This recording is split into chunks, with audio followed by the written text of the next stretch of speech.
Christus nga kuwi to zinu la pate tuni lunga ding lungnam na lai sang thoin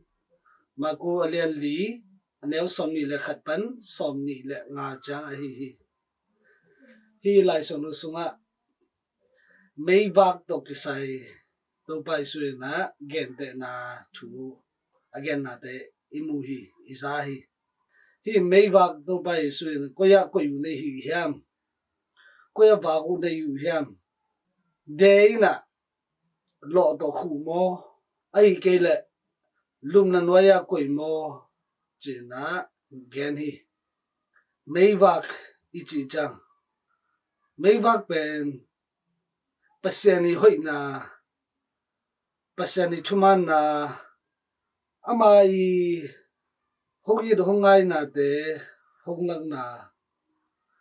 ai to be tham lo hi mei bak na mei na ate khatchara din na kholum na zo hong pe thei khobak zong pyai na lampi te hong musak thei hi abot chang in kholum na hong pyang ma bangena ate zong hi mei khobak mei a hi to ikimi pa ma om ada akap alung kham mi te azong kham mi te taga te gal dai te nek ding nei lo te lung nom na ki pe thei hi khobak to hi mei bak to ki pe thei hi to ma bangina hi mei bak to pasani mei bak to lam khial te lam kim ki sak thei hi tu ni isim lungnam lai sang tho sunga hi khobak mei bak pe Christui hong it na khobak Christui ate hong ngai na khobak Christuin ate hong happy na khobak le Christuin ate mo na hong mai sang na khobak zong ki chei to pai suina yo hang alian giat aneu som la ni na sunga keima in leitung khobak ka hi kanu hong sui pyong ma khomial la ka pai lo in nun tang na khobak anga di hi na chi hi suina leitung khobak hi dina yen amai khobak na te bang hiam in na ngai na happy na le mo mai sang na te hi to ma bang in ma te alian nga aneu som le li ban som le guk na sunga to pai suin bang na gen lew lew hiam chi le no te in leitung khobak te na hi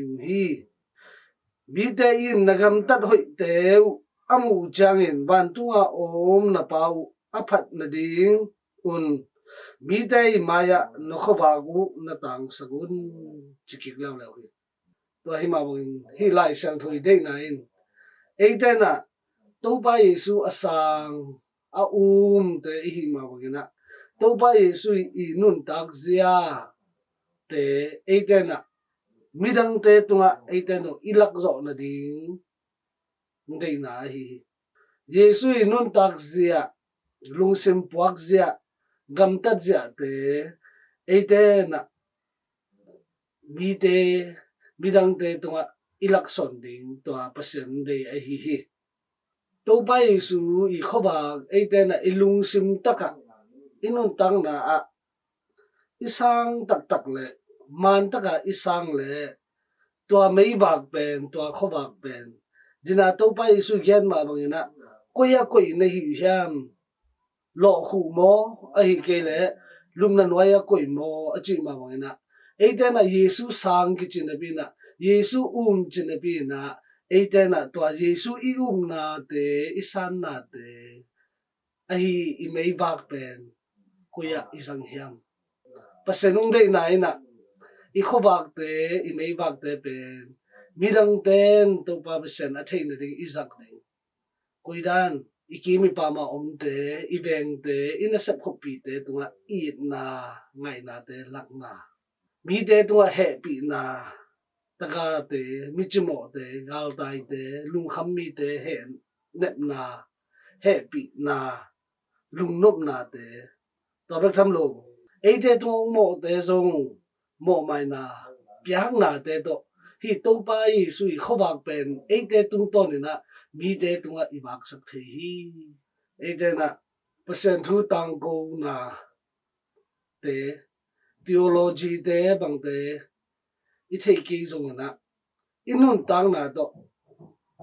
I khobak I sang sa Yesu I thu pa te I khobak I mei bak te mi te tunga ilak king na to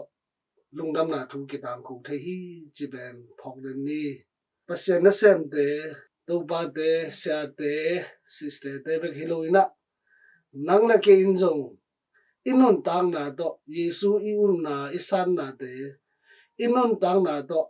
lo te ikin pa ma te tunga pasien ni khowak pasien ni mei bak te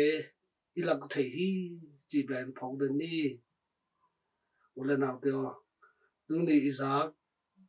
lungam na lai san tho tung to ni na inga sa thu pa te ya dik be kem lo na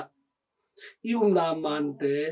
in kon sunga igam tar hoi na te eveng pa ma ikam pau ki dop na te thu pa bol na te to khowak te imei wak te mi te tunga atung sak thei te so na din khat je tu pa sen thu phang pita hen